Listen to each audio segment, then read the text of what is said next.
तो दोस्तों आप लोग सीपी राज का तो जानते ही होंगे। क्या सीपी राज के बारे में जानते हैं कि सीपी राज कहाँ के रहने वाली है, कौन से जिला के रहने वाली है, कितनी पढ़ी लिखी है और उनके परिवार में कौन कौन से है और कैसे इतने कम उम्र में इतना बड़ा मुकाम हासिल कर ली है। और इसी के बारे में आप लोग सीपी राज के बारे में पूरी जानकारी बताने वाले हैं। तो आप लोग सबसे पहले बता दूं कि दोस्तों वीडियो पर नया है तो वीडियो को लाइक करके चैनल को सब्सक्राइब कर ले, क्योंकि ऐसी इंटरेस्टिंग वीडियो अपने चैनल पर लाता रहता हूँ। तो सीपी राज का जन्म उत्तर प्रदेश के देवरिया जिले के एक छोटे से गांव भटपार रानी में हुआ था, जो कि 25 मार्च 2002 को। सीपी राज दोस्तों एक बहुत गरीब परिवार में पैदा हुई थी, जो कि इनके परिवार में 3 बहन है और 1 भाई है और इनके माता पिता हैं, माता हैं, पिता नहीं है। इनके पिता के देहांत दोस्तों बचपन में ही हो गया था, जो कि इन लोगों को पढ़ाई लिखाई, इन लोग को पाल पोस कर इनकी माँ ने दूसरे घर में जाकर झाड़ू पोछा कर कर इन लोगों को पालन पोषण की।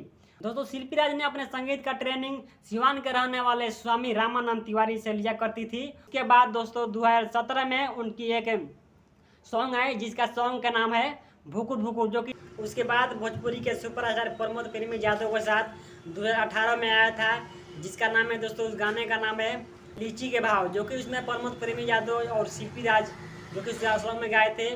और वो भी सॉन्ग बहुत हिट हुआ। उसके बाद भोजपुरी के दबंग स्टार खेसारी लाल यादव के साथ पहला गाना आया था जिसका नाम है कोको कोला, और वो भी गाना पूरा सुपर हिट डुपर हिट हो गया था। आते ही पूरा वो गाना 1-2 महीना तक ट्रेंडिंग में चला। गाना अभी दोस्तों यानी 2022 का वो गाना है और वो गाना बहुत सुपर हिट डुपर हिट हो गया था।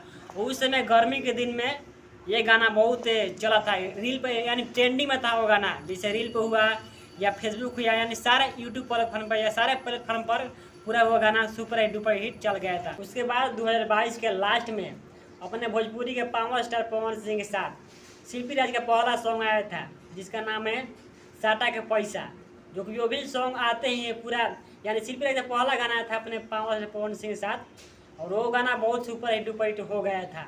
उसके बाद तो सीपी राज और पवन सिंह खेसारी लाल सारे यानी बड़े बड़े स्टार से के साथ सीपी राज ने बड़े बड़े हिट सॉन्ग दिए हैं, और आज तक वो पूरे ट्रेंडिंग में, यूट्यूब पर ट्रेंडिंग में, चाहे रील पर चाहे कुछ पर भी ट्रेंडिंग में चल रही है सीपी राज।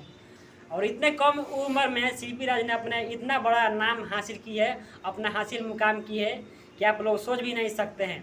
तो दोस्तों मैं उन भाइयों से कहना चाहता हूँ, उन फैन से, कि आप लोग बचपन से ही कुछ ना कुछ करते रहिए, तभी आगे कोई ना कोई हर कोई इंसान बढ़ेगा। घर पर बैठने से कोई इंसान नहीं बढ़ता है। बचपन से ही आप लोगों को कुछ ना कुछ करते रहना है। तो आज का वीडियो दोस्तों आप लोगों को कैसा लगा, हमें आशा करते हैं कि आप लोगों को ये वीडियो अच्छा लगा होगा। तो दोस्तों वीडियो अच्छा लगा हो तो प्लीज़ इस चैनल को सब्सक्राइब करके और घंटी दबाना ना भूलिएगा, क्योंकि ऐसी इंटरेस्टिंग वीडियो अपने चैनल पर लाता रहता हूँ। तब तक के लिए मिलते हैं अगले वीडियो में। जय हिंद, वंदे मातरम।